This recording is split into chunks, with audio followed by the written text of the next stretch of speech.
Tennessee is the latest southern state to join the anti-LGBT discriminatory civil rights parade with the addition of 2 new legislative laws. Joya, the LGBT modern-day civil rights movement continues. Yes, absolutely. I mean, we've talked earlier about Mississippi's most recent law, which is very far-reaching. North Carolina's dealing with issues with regards to HB2. It seems like South Carolina's hopping on board. I know. And each new law, you're like, oh no, this is even more invasive, and then it just keeps getting trumped, huh? This is the good one. Wow. I think that this Unintended. is the conservatives' response right. to gay marriage. You know, when the Supreme Court ruled positively in favor of gay marriage, they had zero control over that. You know, and so this is their punchback. Right. Is to create these discriminatory laws. Now, let's take a look at the laws coming out of Tennessee. The first new bill in Tennessee would allow counselors to deny services to individuals based on sincerely held beliefs.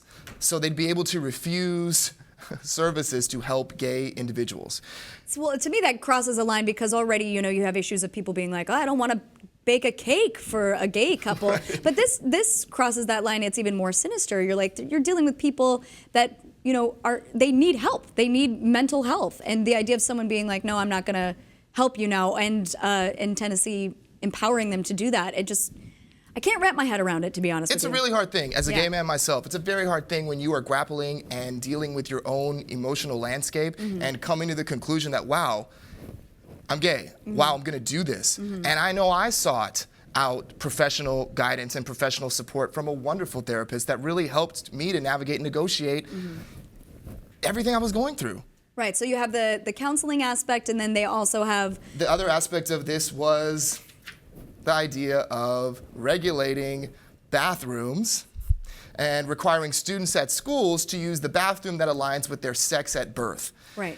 Now, Governor Bill Haslam has expressed concern over this only because he's worried about losing state educational funds from the federal government, you know, because of this. But he has argued that schools should decide their own bathroom policies. But as if that's not disturbing, because some individuals, transgender individuals, when they have transitioned, they are living the life of that gender, right? So now I'm in the men's restroom and in walks a beautiful woman. Yeah, that's supposed to be. Well, especially because they posture it as a means of, you know, protecting students. They're like, oh, we don't want someone who was born a man to follow a young girl into the room. And yet it's, if you're talking about the delicate sensibilities of a child, I think that would be even more confusing. Like, why is this woman in here? And, you know, then you have to have that conversation. A safety issue, a trust thing. It's just such a bizarre privacy issue that I can't wrap my head around it, but again, it just seems like further ways of chipping away at rights that LGBT community has already garnered.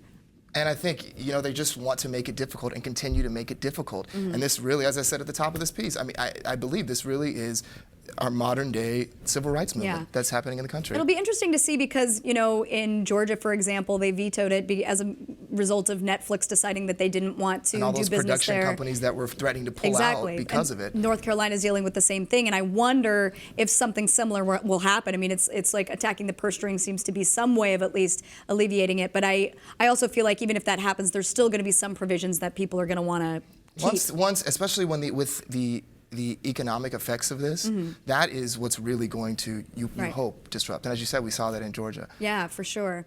I mean, it seems like cutting off your nose to spite your face, you know? Like, why would you potentially harm your state's economy, you know, and potentially lose business from you know, multinational companies because of something like this? But then again, I am not a Tennessee legislator, so I couldn't tell you.